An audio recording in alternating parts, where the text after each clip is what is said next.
जम्मू कश्मीर के रामबन में भारी बारिश और ओलावृष्टि से तबाही के बाद रेस्क्यू ऑपरेशन जारी। अचानक बादल फटने से आए सैलाब में 3 लोगों की मौत। रामबन जिले में रेस्क्यू ऑपरेशन कर 100 से अधिक लोगों को बचाया गया। सेना ने लोगों को सुरक्षित जगहों तक पहुंचाया। बारिश, सैलाब और लैंडस्लाइड से करीब 250 घर क्षतिग्रस्त हुए। पहाड़ से आए सैलाब पर और मलबे की चपेट में कई होटल और दुकानें भी आईं। रामबन में आज सभी सरकारी और निजी स्कूल, कॉलेज और संस्थान बंद। मौसम खराब होने के चलते फैसला। रेस्क्यू ऑपरेशन में सेना के साथ एनडीआरएफ, एसडीआरएफ और सिविल क्यूआरटी मौजूद। मौसम ठीक होते ही रेस्क्यू ऑपरेशन में आई तेजी। लैंडस्लाइड के बाद रामबन में सड़कों से मलबा हटाने का काम जारी रहेगा। कई गाड़ियां अभी भी मलबे में दबी। यातायात बुरी तरह से प्रभावित। रामबन में भूस्खलन के चलते नेशनल हाईवे 44 बंद। उधमपुर में लगा भीषण ट्रैफिक जाम। वाहनों की लगी लंबी कतार। जम्मू कश्मीर के पुंछ में बीती शाम हुई भारी बारिश से कुछ जगहों पर ओले भी पड़े। बारिश को देखते हुए पुलिस ने लोगों को किया अलर्ट। घर से बाहर निकलते वक्त सावधानी बरतने की अपील।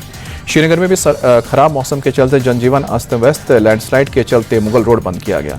खराब मौसम की वजह से कश्मीर घाटी में आज स्कूल बंद रहेंगे। एहतियातन कदम उठाया गया। रामबन में कुदरती आपदा पर बोले एनसी चीफ फारूक अब्दुल्ला, बहुत नुकसान हुआ है, हमने केंद्र से भी मदद मांगी है।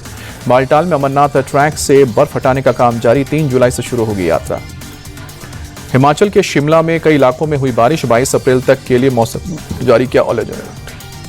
हिमाचल प्रदेश के चंबा में भी बारिश, ओलावृष्टि से सेब बागानों को पहुंचा है नुकसान। भारी बारिश के कारण चंबा तीसा मुख्य मार्ग बंद हुआ।